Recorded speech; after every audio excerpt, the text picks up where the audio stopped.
What is going on, guys? ESG here, back with a new FPL video. In today's video, I'm going to be going through my team selection for Game Week 5 and looking at the transfers that I am eyeing up before the deadline. As always, if you do enjoy today's video, make sure to hit that like button and subscribe if you are new. And with that being said, let's get into it. So starting off with the goalkeeper and the defence, and there's no real change at all. So in net, I've stuck with David Raya. Last season in the Man City Arsenal game at the Etihad, it was a 0-0 draw, and I do still feel like Arsenal's defence is one of the best, if not the best in the league, and I think it'll be a low-scoring game again. Whether it's 0-0 again, I'm not entirely sure, but there is that possibility, even if it's 1-1 or 1-0 either way. I can see Raya, getting some save points in that game, because I can't see them keeping Haaland quiet for the whole game. So I think Raya will need to make some saves.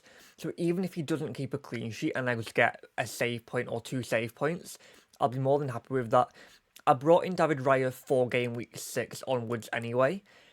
And with getting the clean sheet last week in Game Week 4, that actually excelled what I thought he would do. I did honestly think that they would concede against Tottenham, and they didn't. So if they don't keep a clean sheet this week, it's not a massive loss, but I'm more than happy to stick with Raya on the off chance that they do keep a clean sheet. I'm just not 100% confident on bringing in another Arsenal defender for this game week. That'll be happening in probably game week 6 when I look at bringing in Gabriel or Saliba.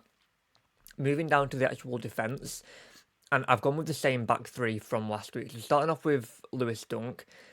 At home to Nottingham Forest, I do think it will be a tough game, don't get me wrong. We saw what Forest did against Liverpool last week, which nobody was expecting, but I feel like Forest are one of those underdog teams who go into a game not being the favourites and manage to get something out of it. And I do honestly think they could score against Brighton this week, which is why I'm not 100% confident going with Dunk.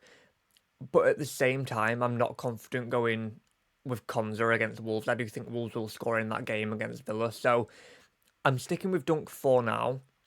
Before the deadline, if we do get any news that either Dunk isn't playing or whatever, I will start Konza. But I am leaning more towards starting Dunk, only because if both teams do concede, I feel like Dunk has the better attacking threat from set pieces and corners rather than Konza. Now, I'm recording this on Wednesday because I do have some stuff coming up, so I'm not going to be able to get it recorded when we get all the team news out. So, not all the Champions League games have been played yet, and there's still League Cup games to be played, and there's still the press conferences to go ahead. So, anything can change before the deadline. I'm not looking at making any transfers in defence. The only change would be starting Konza instead of Dunk. Yesterday in the Champions League, Villa won 3-0 and they looked shaky defensively, don't get me wrong. They did concede quite a few chances, but they didn't concede a goal, which is why I think that Wolves can get a goal in that game against Villa. Brighton haven't played as of yet. They do play in the League Cup later on today. As I said, I'm recording this on Wednesday, so if Dunk plays in that and plays the full 90 minutes, is there a chance that he gets rotated in the league? Maybe, but I'm not 100% certain on that. I do think that Dunk will start every league game for Brighton, and with him being a bit more of an attacking threat, as I have said, I will probably look at starting Dunk against Forest. Moving on to the other two defenders, and it's both Liverpool assets again, Robertson and Trent. Now, in the Champions League, Robertson didn't get any minutes for Liverpool. He was on the bench for the whole game, which was a good sign for me. That makes me think that in the league, he's going to be that frequent starter, so more than happy to stick with Robertson there. He's on set pieces as well. He's on a lot of corners, so Liverpool scored 2 corner goals they scored 1 corner goal and then 1 from a free kick, which was near the corner flag. So, I think Tsimikas got the assist from the corner, which would have usually been Robertson on it. So I'm more than happy sticking with Robertson for this game week for the league games, and then look at transferring him out from next week when the games get a little bit tougher. And then looking at Trent played, I think he played the full 90 minutes. He might have come off in around the 80th, I'm not entirely sure. But with him playing majority of the minutes in the Champions League, Is there a chance that we see him get rotated in the league? There is a chance, especially with Connor Bradley being so good at right back, but I don't think it'll be this early. I do think Trent will start in the league this game week, and in future weeks it might be maybe later on in the Champions League run is when he starts to get benched a little bit. But for now, I think Trent is still a safe option to go for. He's on free kicks, he's on some set pieces, so I'm more than happy sticking with Trent just because his attacking returns can be there. We're still yet to see one, but I think it is a matter of when he will get one. So more than happy to go with Trent there. So that is the defence. My bench order is Konza and then Greaves. I always feel like if Konza comes on for Dunk, I'd rather Konza come on than Greaves. I just don't.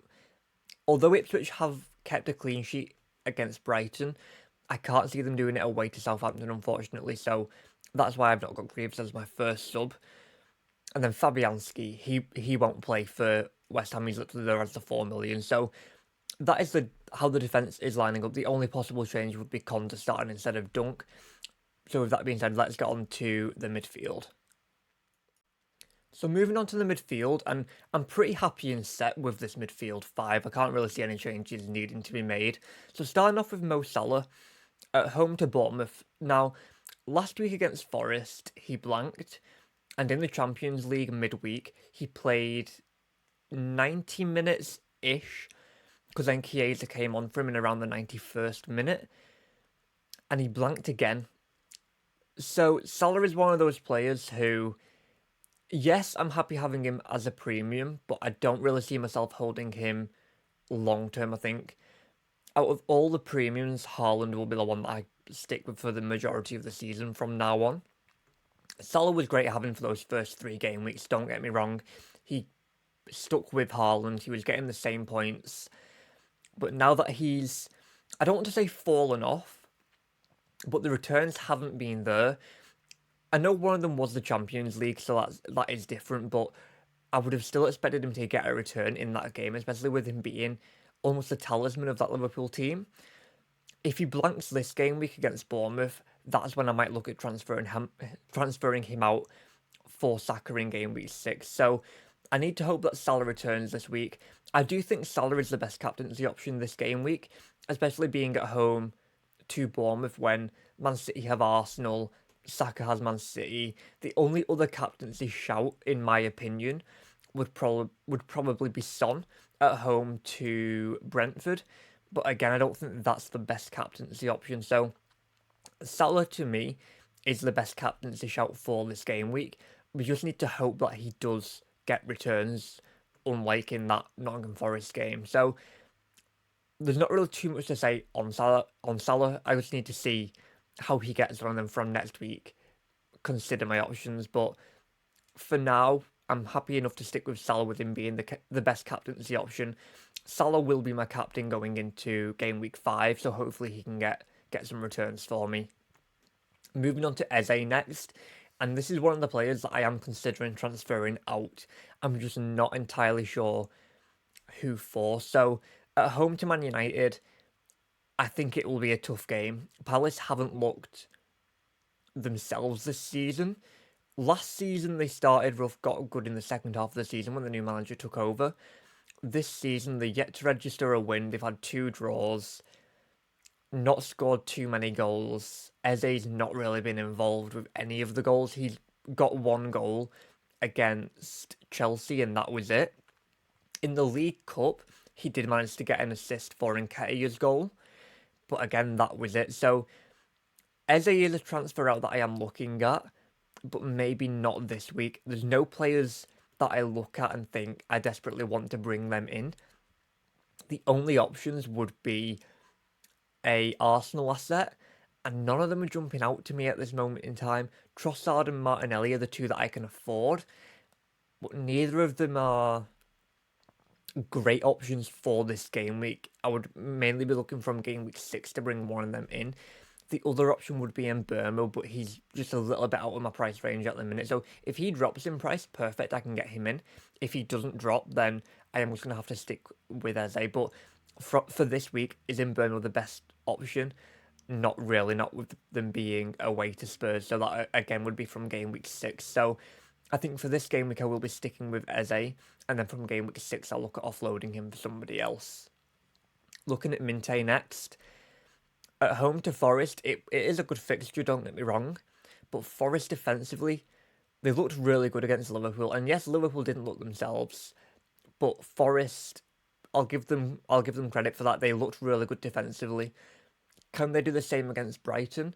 I think there is that chance, and it could be a big chance that Minte blanks again this game week. So there are a couple of options that I am looking at instead of Minte, Semenyo being one.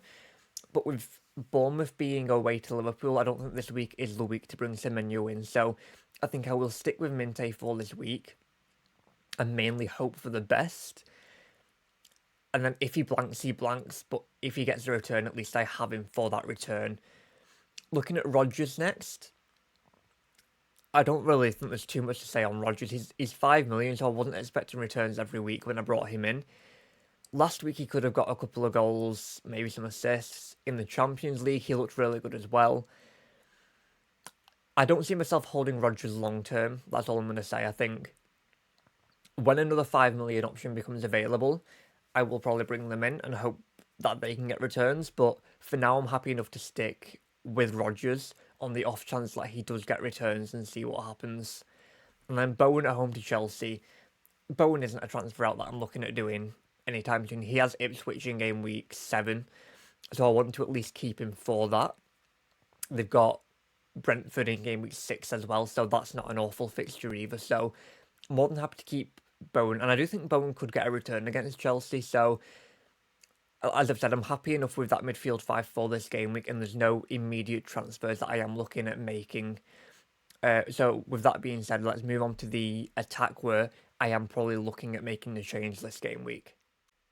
So finally looking at the attack, and this is where I might be forced into a transfer this game week due to injuries. So starting off with Haaland, who's not injured at the minute.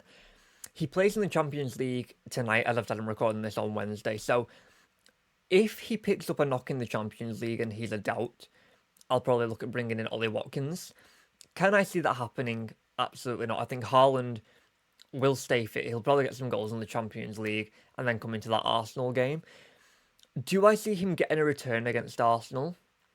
Not necessarily. As I did say when I was looking at Raya, I can see it potentially being a 0-0 game like last season at the Etihad. But that doesn't by any means mean that I need to bench Haaland. If City are going to get a goal, it will be Haaland that scores it, in my opinion. The same as pretty much all of the goals this season. So I'm not in any major rush to bench Haaland, if I'm being honest. I think I'd be stupid to bench him. So even though there's a chance of a blank, there's also a chance of him getting a return. So it's either going to be a 2-pointer or a 7-pointer in my eyes. So one way or another, I'm going to just stick with Haaland. I'm not captaining him though, mainly because he's not a good captaincy option for this game week. That could come back to bite me and he could get a hat-trick against Arsenal and Arsenal could crumble. And if that happens, fair enough, but I just don't personally see it. I do think that it will be either a 0-0 game or, as I have said, a 1-0 game either way, in which if it is for City, Haaland will get that goal. So I'm just going to stick with him in my starting 11. No urgent need to bench him unless anything props up injury-wise. Looking at João Pedro next, who is currently flagged in my team. We've not had any news yet on João Pedro, and it was a bit of a shock that he missed out in game week 4 due to like a minor knock. So hopefully he is fit enough to start in game week 5. If there is any concern of João Pedro starting, I might look at transferring Pedro out for Danny Welbeck. But that's not a transfer that I desperately need to make, especially if he's only out for 1 or 2 game weeks. I think I could probably hold on to him for the time being and see how it goes. But hopefully he's fit for game week 5, and I don't need to make any transfers. Then looking at Visser, now we have had news that Visser is out for 2 or 3 months, so Visser will need to leave my team eventually. Whether it's this game week or not, I'm not sure. If João Pedro is not fit, I will look at doing Visser to either Calvert-Lewin or Vardy. If João Pedro is fit, then I probably will just hold Visser for the next couple of game weeks and then transfer him out when I can. I don't really want to be using one of my free transfers this week. I would like to have 3 free transfers going into game week 6 so that I can easily get Arsenal assets in the one way or another. So hopefully Joe Pedro's fit, but if not, I will be forced into a transfer. That transfer will be Vissa out for Calvert-Lewin or Vardy. They're the two that I'm looking at the minute. No others really jump out to me as it stands. So that is the attack and the transfer plans. Let me know what you're thinking in the comments. But yeah, I think that's a strong enough team for the game week, bar any last minute injuries that do prop up. So there we have it, guys. That is my team going into game week 5, and hopefully I'm not forced into any transfers and I can roll my free transfers into game week 6, where I'll then have 3 free transfers to bring in those Arsenal assets and other assets with good fixtures. So as always, I want your thoughts in the comments. First of all, what are your plans for game week 5? Are you rolling your transfer? And if you're not rolling your transfer, what players are you looking at bringing in and for who? And also, what transfers do you think I need to make in my team? Do you think I need to take Vissa out this week? Or do you think I can hold on to him and look to take him out next week or in a future week and hope that João Pedro is fit? As always, if you did enjoy today's video, make sure to hit that like button and subscribe if you are new. And until next time, thank you for watching.